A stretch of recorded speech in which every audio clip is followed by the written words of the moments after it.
In December of that year, a car accident on Highway 101 took the lives of Lynn and his iconic boxer Dobbs. It's one of the rare moments where you see the tough guy exterior of 90s rock start to crumble. It wasn't about sales or charting.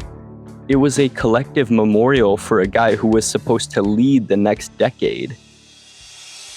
There is a specific kind of tragedy in music that doesn't just involve the loss of a person, but the loss of a band's entire trajectory. When we look back at the late 90s in heavy music, most people point to the juggernauts who sold millions. But if you talk to people with a deep knowledge of the scene, they'll tell you about Snot. They were a Santa Barbara crew that managed to merge this sun-drenched, erratic energy and the technical grit of a hardcore show into something that felt aggressive in the best ways possible. A lot of the quote-unquote nu metal scene was getting overproduced or wearing masks, but Snot was unapologetically human. While their peers were leaning into a heavy industrial texture, Snot's foundation was built on the backs of SoCal hardcore. Lynn Strait wasn't a natural metalhead. His roots were firmly in the punk underground, but that speed transitioned incredibly to this evolving metal sound. It's obvious they weren't hiding behind a gimmick. They had a groove that felt thick, heavy, and percussive, but even that doesn't quite capture the spirit guitarists Mike Doling and Sonny Mayo brought to the table. Doling's riffs had this fluid quality. Lots of wah pedal and bluesy phrasing. It gave the music something that most parallel bands really lacked. In my opinion, they have this truly unique sound, especially compared to others that got slapped with the nu metal label. Those groups that were experimental, but ultimately produced a lot of similar sounding tracks and, frankly, a lot of garbage. Snot was different. They combined a healthy dose of punk energy with funky, slap-heavy bass lines, and a hip-hop structure in some of their songwriting that felt real rather than forced. It wasn't a trend for them, it was observably authentic. To understand why they sound the way they do, you have to look at where they came from. Unlike other nu metal bands that were emerging from the Midwest or the more polished LA studios, Snot was a product of the looser Santa Barbara scene. It was a place where you could experience a vibrant range of pop punk to alternative and stoner rock to metal. They were fundamentally different from the bands they're often compared to, because their version of heavy wasn't based in horror like Slipknot or trauma and oddities like Korn. They were a throwback to the old school punk mindset. They just wanted to get the energy out. Where bands like Linkin Park or Disturbed were leaning into electronic textures and hooks for radio, Snot was leaning more into groove and almost a psychedelic sound on some tracks. They were closer to the rhythmic complexity of Bad Brains or the grit of Suicidal Tendencies than they were to the gloom of the early 2000s. Their debut album, Get Some, released in May 1997, is a perfect example of a band that understands the importance of swing.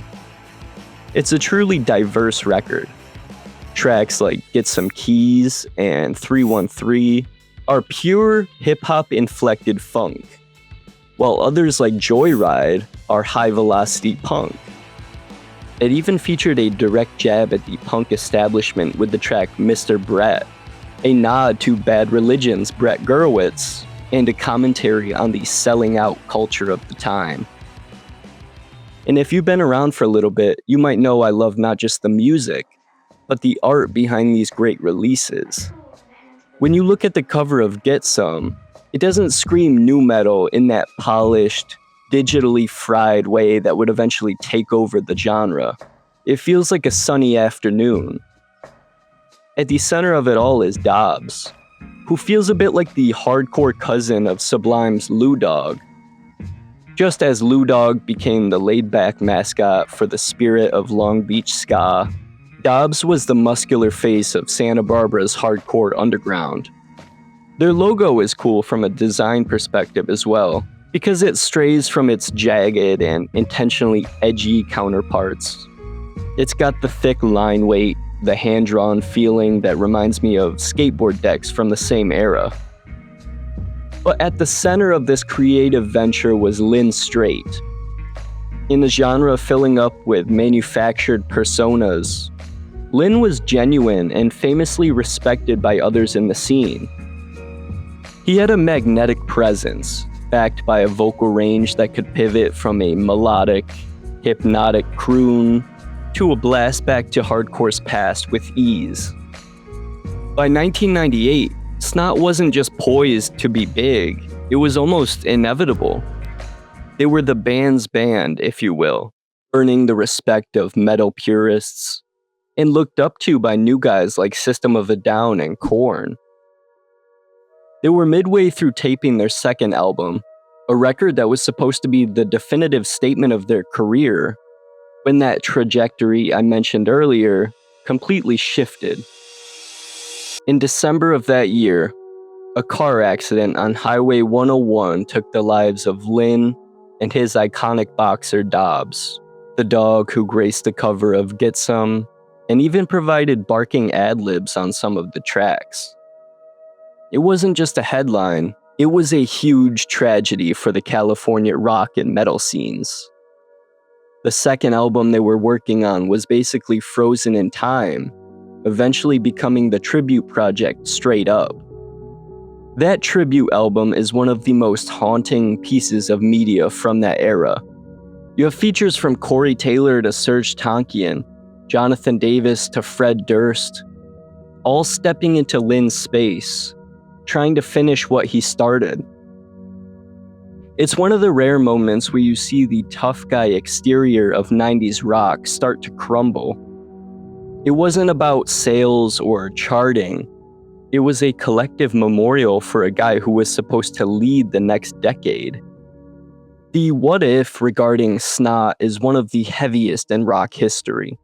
Without Lynn Strait, the genre lost its tether to that raw, punk rock authenticity. I think that's why a lot of pure metal fans hate nu metal so much.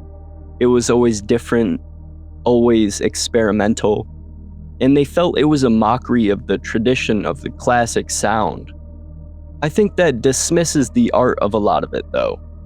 Genres like punk, hip-hop, and even metal weren't born through technical perfection. They started out because people found a means to express themselves in an unfiltered way, in a way that hadn't been done before. Snot's discography shows you can have the groove of a funk band, the speed of a punk band, and the weight of a metal band without compromising any of it. Their legacy is that of a band who prioritizes groove and energy over the gimmick. And Lynn Strait is more crucial than we realize. He provided a vision for a movement that felt like it could actually change the rules of rock music. That's all for this one, guys. If you have any suggestions for bands or genres I should look into next, let me know in the comments. Head over to my website, duffer.com, and use code SNOT for 30% off anything. If you're not already, consider subscribing to check out future deep dives. Thank you for watching, guys. Peace.